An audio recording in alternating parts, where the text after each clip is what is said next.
Bom, pessoal, nesse vídeo a gente vai falar da primeira equação, né, que a gente vai usar para descrever o comportamento real de gases, tá?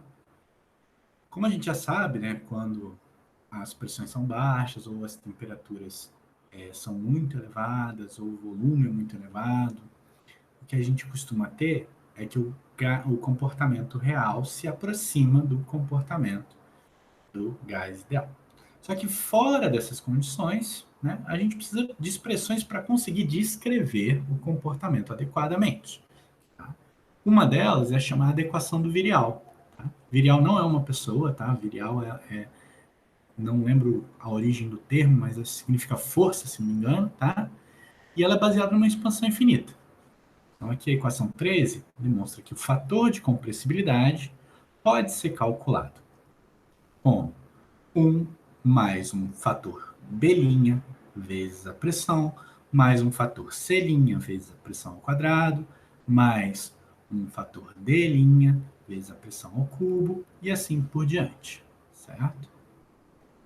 Essas variáveis, né, B', C', são chamadas de coeficientes do virial. Esse aqui é o segundo coeficiente do virial, esse é o terceiro, e assim por diante, tá? E essa equação é a equação do virial escrita em termos de pressão.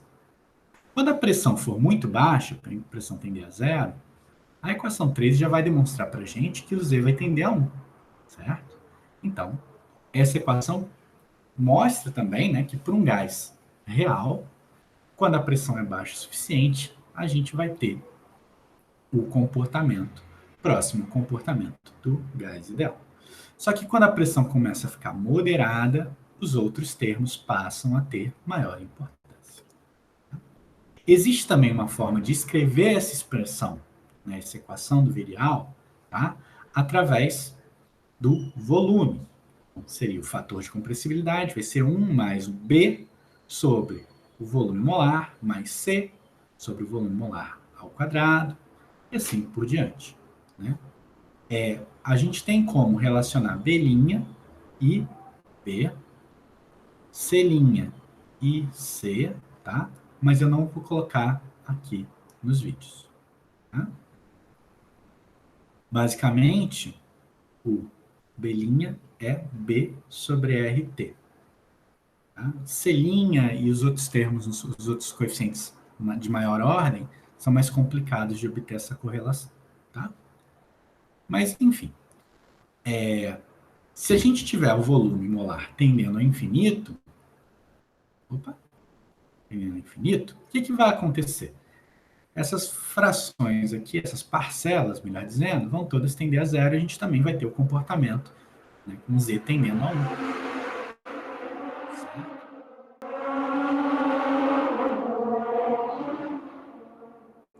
E essas motos atrapalhando o vídeo. Mas voltando.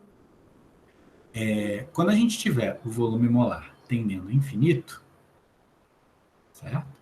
A gente vai observar que essas parcelas vão todas ser zeros, com exceção da primeira, e a gente vai ter, novamente, o gás se comportando como um gás ideal. Quando o volume molar é razoável, normalmente o que a gente tem é isso aqui. Normalmente não, a gente tem isso aqui, né? A segunda parcela se torna muito mais importante do que as outras. Tá? A mesma coisa ocorre na equação 13. Quando a pressão é moderada, tá?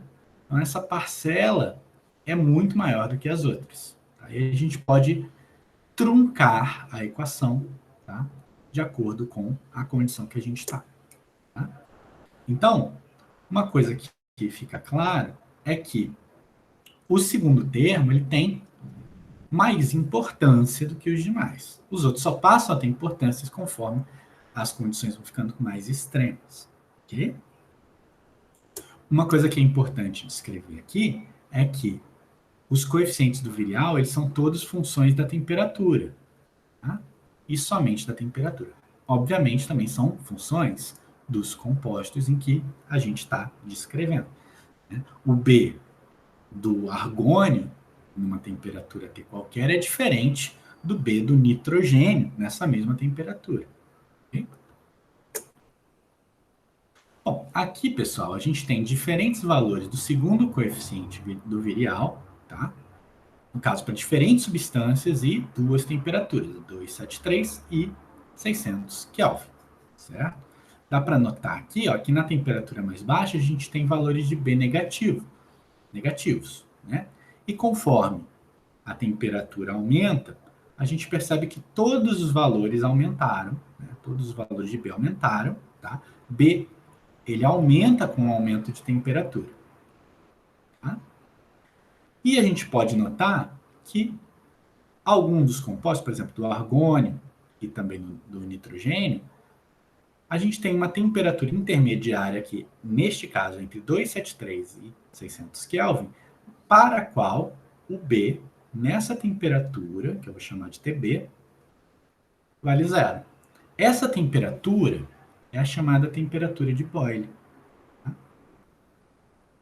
Então, pessoal, vamos notar uma coisa aqui. A nossa expressão é a seguinte: Z é igual a 1 mais B sobre V molar mais C sobre V molar ao quadrado e assim por diante. Vamos pensar que a gente está com um volume molar, né, grande o suficiente que a gente possa ignorar esses termos aqui. Então, reparem, se a gente fizer essa análise simplificada, quando B é negativo, certo?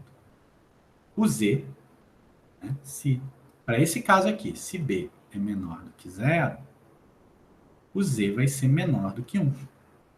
Ou seja, a gente vai ter um comportamento mais atrativo. Conforme o B vai aumentando, de repente fica maior do que zero, para essa análise aqui, a gente vai ter um Z, no caso, maior do que 1, a gente passa a ter um comportamento mais repulsivo. Tá? Reparem que essa análise foi feita considerando que a gente ignorou o terceiro coeficiente, o quarto coeficiente, e assim por diante. Conforme o volume molar vai ficando cada vez menor, ou seja, a pressão vai aumentando, tá? A gente não pode ignorar esses termos, ok? Mas voltando aqui, há uma temperatura na qual o segundo coeficiente do virial vale zero. Essa temperatura é chamada temperatura de Boyle, certo? E na temperatura de Boyle, a gente tem o comportamento, tá, de gás ideal mais amplo. Como é que eu posso traduzir isso de outra forma? Se a gente olhar na temperatura de Boyle, o que a gente vai ter? 1 mais, a segundo termo do virial vale zero, né? Mais C' P ao quadrado e os outros termos aqui. Se a pressão for baixa o suficiente, a gente vai ter uma boa região na qual Z é igual a 1. Então, na temperatura de Boyle, a gente tem maior tendência do comportamento próximo do gás ideal, certo? Então, na temperatura de Boyle, o que a gente tem é uma aproximação assintótica de Z igual a 1 quando a gente reduz a pressão. Reparem bem, na temperatura de Boyle não significa que o comportamento é de gás ideal. Quando a pressão começa a aumentar, a gente tem que considerar os outros termos. O único termo que é zerado é o segundo coeficiente do virial. Tá? Então, esse gráfico aqui, né, que foi tirado do Atkins, a gente tem um comportamento aqui, ó, com um B muito positivo e alta temperatura, né? Quando a temperatura é muito alta, o B tende um valor muito positivo, né? Ele crescente com a temperatura, né? Todos os coeficientes são. E aí a gente vai, comportamento aqui, só repulsivo. Na temperatura de Boyle, esse comportamento assintótico, quando a pressão vai tendendo a zero, certo? Comportamento de gás ideal, Z igual a 1 para toda a faixa. E também o comportamento para baixas temperaturas, onde a gente tem uma região de atração e conforme a pressão vai aumentando, a gente tem uma região de repulsão. Então, reparem que nossa equação do virial serviu para montar e estudar melhor o comportamento real. Certo? Qual é o problema da equação do virial? A gente precisa ter esses coeficientes e, dependendo da condição que a gente está estudando, né, ter o terceiro coeficiente, o quarto coeficiente e assim por diante, se torna muito complicado. Vale destacar que a equação do virial é uma equação, vou colocar entre aspas aqui, verdadeira. Como a gente tem uma soma de infinitos termos, a gente consegue representar corretamente o fator de compressibilidade. Mas a gente precisaria dos infinitos termos, o que não é prático, certo?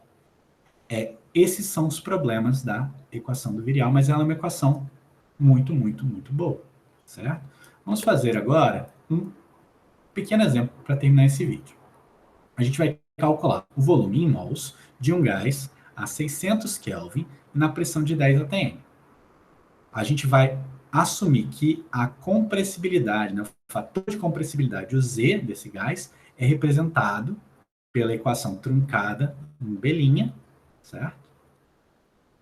E que o B' para esse composto, ele vale 0,025 atm a menos 1. Então aqui a gente já sabe, como Z não tem unidade, que ele lembra, vamos lembrar do Z, ele é o volume molar do gás real dividido pelo volume molar do gás ideal nas mesmas condições.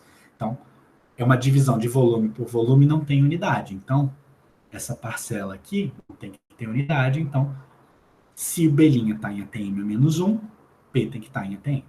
Tá? A única coisa que a gente tem que fazer é pegar essa informação, pegar qual é a pressão, 10 atm, e a gente pode calcular o nosso Z. O nosso Z, então, vai ser 1 mais 0,025 vezes 10, certo? O que vai dar 1,25. Mas a gente quer calcular o volume. Z é igual a PV molar sobre RT, ou seja, PV dividido por nRT. Aqui a gente isola que o volume vai ser nRT Z sobre P. Agora é só jogar os valores e a gente obtém um volume de 6,15 litros. Se a gente tivesse calculado direto pela equação dos gases ideais, o volume seria de 4,92 litros.